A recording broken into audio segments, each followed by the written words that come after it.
Hello दोस्तों, happy सकट चौथ। सभी बहनों को बहुत बहुत बधाई। जो व्रत हैं आज अपने बेटे के लिए, उन लोगों को, सभी लोगों को बहुत बहुत बधाई। आज सकट चौथ है, सभी लोग व्रत हैं। हमारा भी प्रसाद बन चुका है। ये देखिए, हमने जो है चढ़ाने के लिए पुआ बनाया है। हमारे यहाँ पुआ चढ़ाया जाता है और तिल का बकरा बनेगा, तिल पहाड़ सब बनेगा। अभी हम आप लोगों को सब दिखाएंगे क्या क्या हमारे यहाँ चढ़ता है, तो बने रहिएगा मेरे वीडियो में। अभी चलते हैं, दिखाएंगे।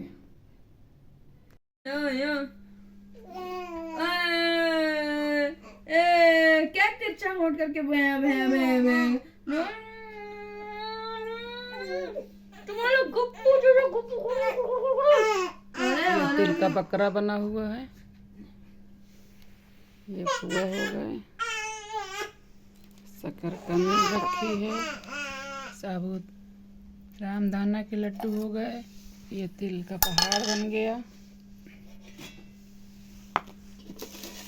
ये छोटे शहजादे का बकरा बना हुआ है, तिल और गुड़ का पहाड़। क्या ये पहाड़ फोड़ेंगे क्या?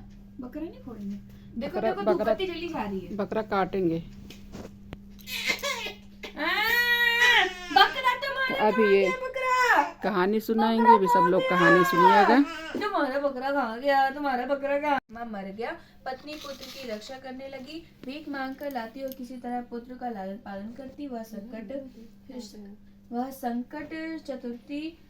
वह संकष्ट चतुर्थी का व्रत करने लगी। भीख मांगकर तिल के 10 लड्डू बनाकर गोबर के गणेश की कहे हुए प्रकार से सदा पूजा किया करती थी। एक समय उसका 5 वर्ष का पुत्र गणेश की मूर्ति को खिलौना समझकर गले में बांधकर खेलने के लिए बाहर निकल गया। उसी समय मूर्ख कुम्हार बर्तन बनाने वाला उस 5 वर्ष के बालक को अपने आवा में डाल दिया। इधर उसकी माता पुत्र को न पाकर पागल सी हो गई। गणाध्यक्ष का पूजन कर विलाप करने लगी। हे गणेश, हे महाकाय, हे जटा समूह से शोभायमान पुत्र, दुख से पीड़ित मेरी रक्षा करें। हे अनाथों के नाथ, भक्तों को अभीष्ट वर देने वाले पुत्र, दुख से पीड़ित मेरी रक्षा करें। इस प्रकार आधी रात तक उस विचारी ने विलाप किया। सवेरा होते ही कुम्हार आवा खोलकर देखता है तो वह 5 वर्ष के बालक को उसी आवे में घुटने तक पानी से खेलता हुआ पाता है। इस प्रकार देखते ही भय के मारे कांपने लगा। इसके बाद जाकर राजा के सामने जैसा उसने किया था वह सब कह सुनाया। कुम्हार बोला, ही राजन, मैंने ऐसा अपराध किया है जिससे बाध्य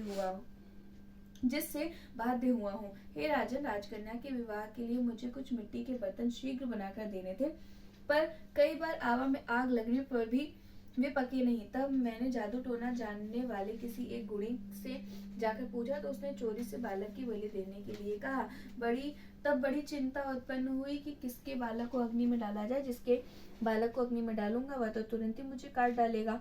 इस भय से किसी राण के लड़के की बलि देने का निश्चय किया और अपनी भार्या को यह समझाकर कहा कि ऋषि शर्मा नाम का ब्राह्मण मर गया है। उसका लड़का 5 वर्ष का है। उसकी विधवा माता भीख मांगकर अपना पुत्र का पालन करती है। यदि उसके पुत्र का बलिदान किया जाए तो वह गरीब दुखिया कुछ ना कर सकेगी और मेरे सब बर्तन पक जाएंगे। फिर मैंने उस बालक को खेलते हुए पकड़कर आवा में डाल दिया और सुख पूर्वक रात को सोया। सवेरा होते ही आवा के बर्तन पके या नहीं सोचकर आवा खोलकर देखता हूँ। जिस अवस्था में बालक को वहाँ डाला था वही अवस्था में उसको वहाँ निर्भय देखकर मैं भयभीत हुआ और यहाँ आया हूँ।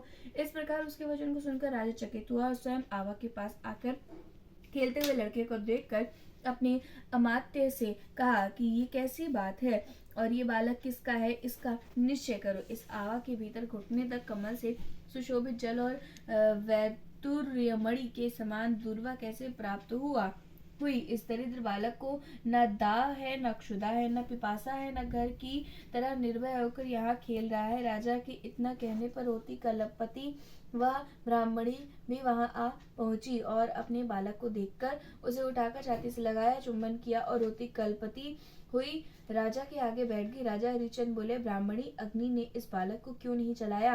क्या तू कोई टोटका जानती है अथवा कोई अग्रतप किया है? ब्राह्मणी बोली, हे राजन, न मैं चेटक जानती हूँ, न धर्म जानती हूँ, न मैंने कोई तप किया, न योग, न कोई दान किया, न विधान किया, न बलिदान किया। हे राजन, मैंने केवल संकष्ट नाशक गणेश का एकमात्र उत्तम व्रत किया जिसके प्रभाव से मेरा बालक कुशल है। इस प्रकार उसका वचन सुन राजन ने उसकी परिक्रमा कर कहा कि हे ब्राह्मणी, तू धन्य है कि मेरी संपूर्ण प्रजा को गणाधीश की पूजा का प्रारंभ कराया। इस तरह व्रतराज के प्रभाव से ब्राह्मणी को उसका पुत्र प्राप्त हुआ।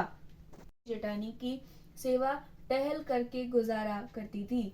जो कुछ चुनी चोकर मिल जाता उसे अपनी झोपड़ी में आकर पकाकर खा लेती। फूटे घड़े से पानी पीकर टूटी चारपाई पर सो जाती। सुबह उठकर फिर जेठानी की सेवा करने चली जाती। साल भर का त्योहार आया, देवरानी भूखी प्यासी जेठानी की टहल करती रही।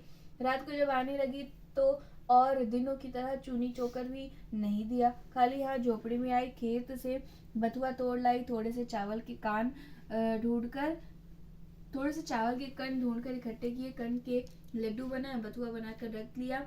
रात को संकट माता आई, टटिया की ओर खड़ी होकर बोली, ब्राह्मणी खोलो किवाड़ा। देवरानी बोली, चली आओ माता, किवाड़े कहाँ है?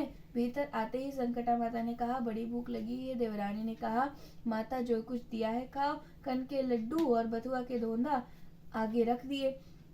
जब संकट माता छक कर खा चुकी तो बोली, पानी तो पिला। देवरानी फूटी गगरी ले आई। पानी पीकर संकट माता ने सोने की इच्छा की। उसने टूटी खाट बता दी। थोड़ी देर सोने के बाद संकट माता को टट्टी लगी। उन्होंने पूछा, टट्टी कहाँ जाऊं? देवरानी ने कहा, माता सारा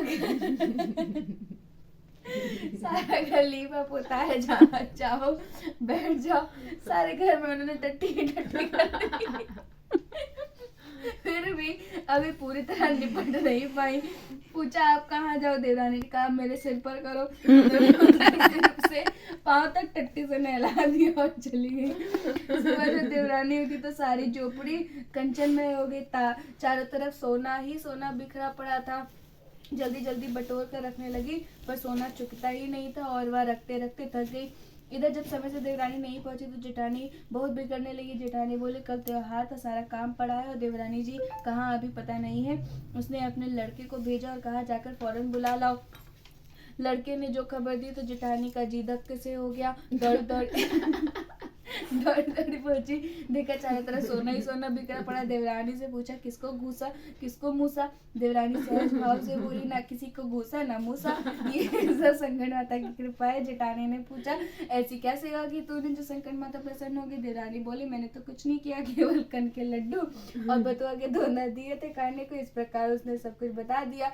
जेठानी घर आई, गरीबों की तरह रहने लगी। साल भर बाद जब संकट माता का त्योहार है तो देवरानी की भांति कनक के लड्डू बनाए और बथुआ के धोंधा बनाए। फूटी गगरी और टूटी चारपाई रख दी और संकट माता की रात देखने लगी। रात में संकट माता ने दरवाजा खटखटाया। जेठानी ने कहा, माता किवाड़ा कहाँ है? टटिया खोल आ जाओ। संकट माता ने जो पिछले साल देवरानी के साथ किया वही सब किया। जेठानी ने कहा, माता जो कुछ है खाओ पियो, तुमसे कुछ छिपा तो है नहीं। संकट माता ने खाया पिया और टांग फैलाकर सो गई। आधी रात को घर तथा जेठानी को टटसी से नहला दिया और माता चली गई। सुबह हुई, लड़के बच्चे आए, देखा चारों तरफ गंदगी गंदगी फैली है। जेठानी भी गंदगी से नहाई निकली। चलना कठिन था, सारा घर बदबू से भर गया। उन्होंने कहा, तुमने यहाँ क्या किया? जेठानी ने खिसियाकर देवरानी को बुलवाया। देवरानी है। जेठानी ने बड़े ताने से कहा, तुमने जो कहा था वह कुछ ना हुआ। देवरानी ने कहा, तुमने तो बहन गरीबी का नाटक किया था, तुम्हारे पास तो सब कुछ भरा था,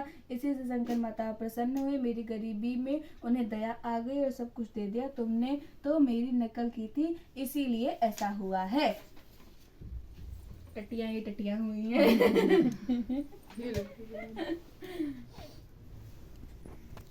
पुत्र देत निर्धन को माया, जय गणेश जय गणेश जय गणेश देवा।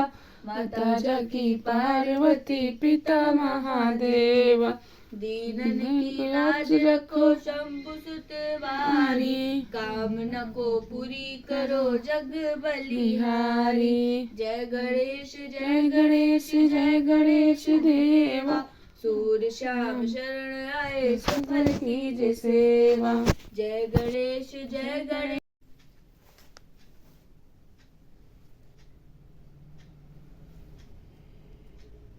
बकरत कटवाओ। पहले चांद नहीं देखोगी?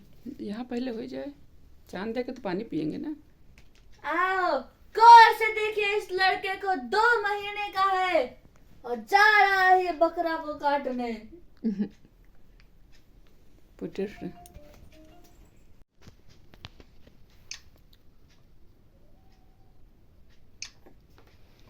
इधर देखो, उधर।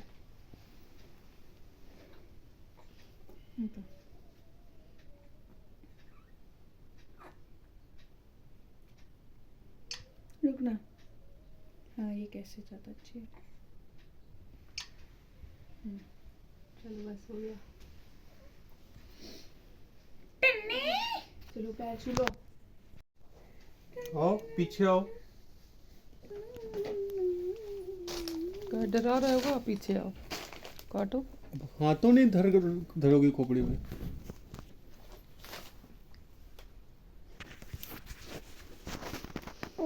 देखो मामा बकरा काट रहे हैं, पूरा आ ही नहीं रहा है।